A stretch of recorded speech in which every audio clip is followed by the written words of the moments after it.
Hello, my name is Anna Jerpseth, and I'm here today to talk to you about minimum wage.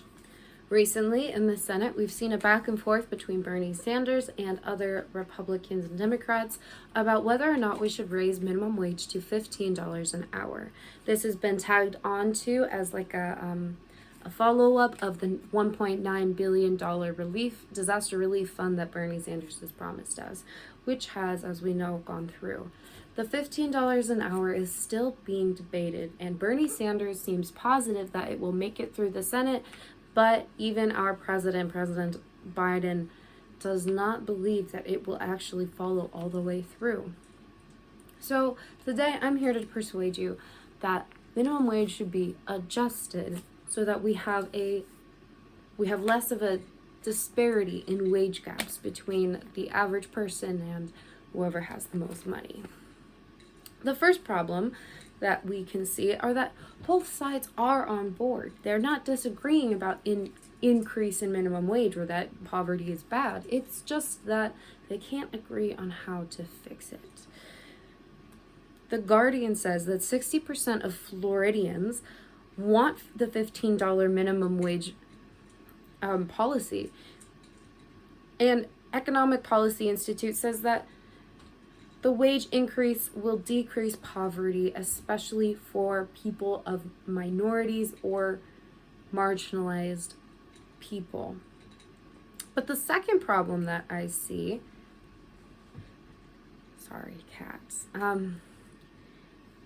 is that the Senate has agreed on the outcome they want of decreasing poverty, increasing jobs, but they disagree on how to do it.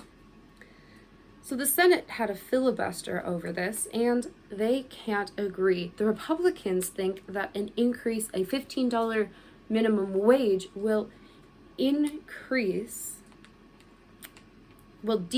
jobs and end small businesses because it can't be absorbed by the rest of the company.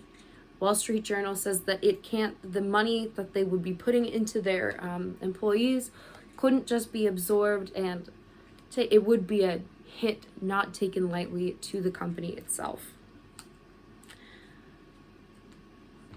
And that most companies would probably start cutting jobs instead of raising the amount of money they're willing to spend on employees.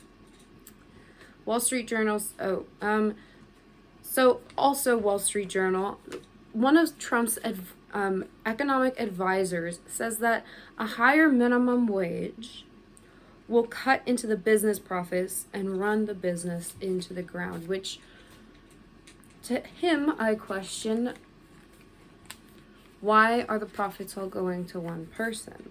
Of course, this is the question that Democrats have had as well.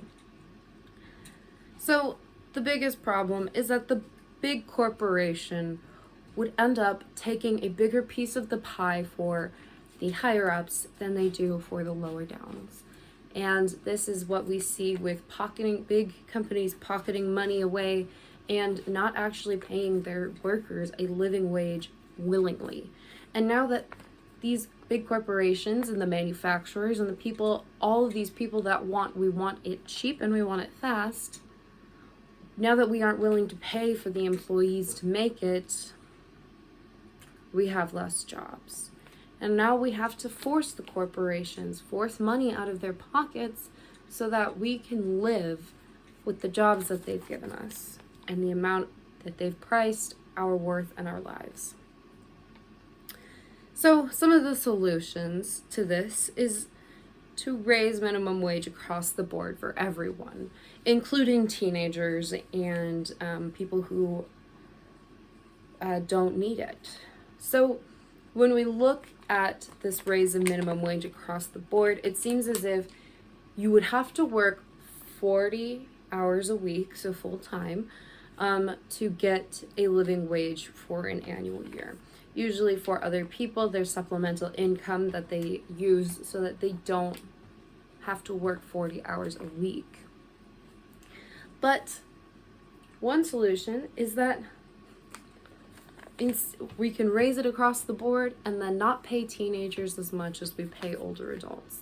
And more independent you are, the more tax breaks you get, which is kind of already what's happening.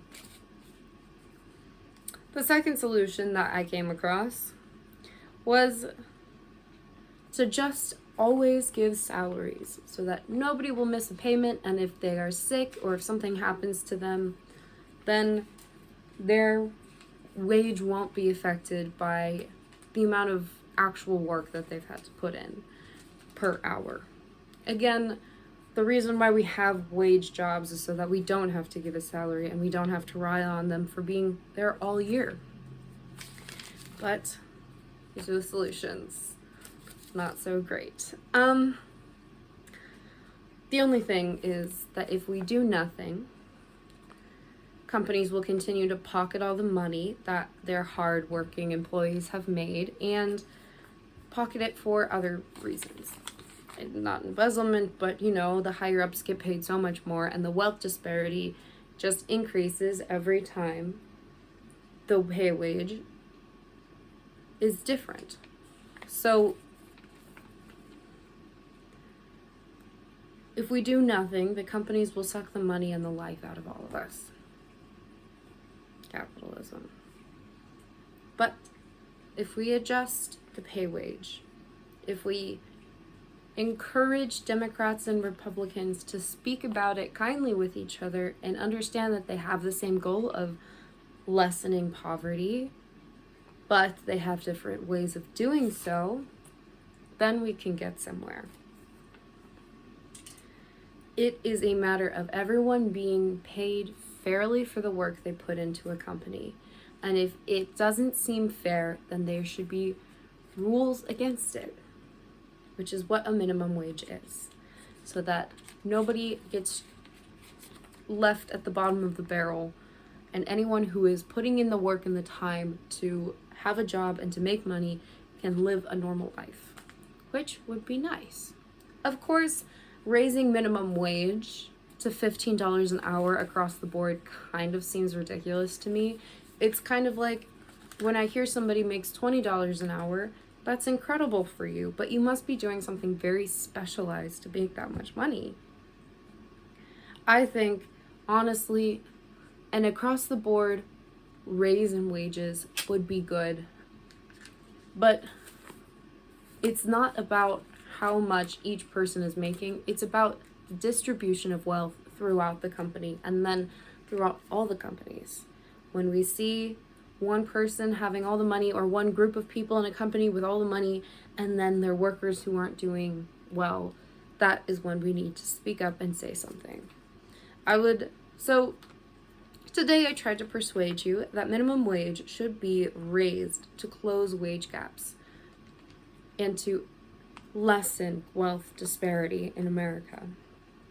So hopefully next time when you discuss wage differences, wealth disparity, or minimum wage, you can remember that minimum wage, David Cooper says in New York Times Journal, that minimum wage is a tool we use to fight inequality, in a way that we are forcing trickle-down economy to actually do its job.